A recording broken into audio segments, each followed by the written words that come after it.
Narang Russians తీసుకొచ్చుకున్నాడు. గురుంగు వాళ్ళు Serbian ఆర్మీని తీసుకొచ్చుకున్నారు.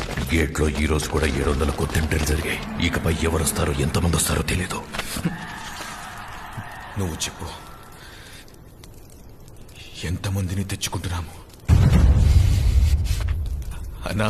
చెప్పు దేవా,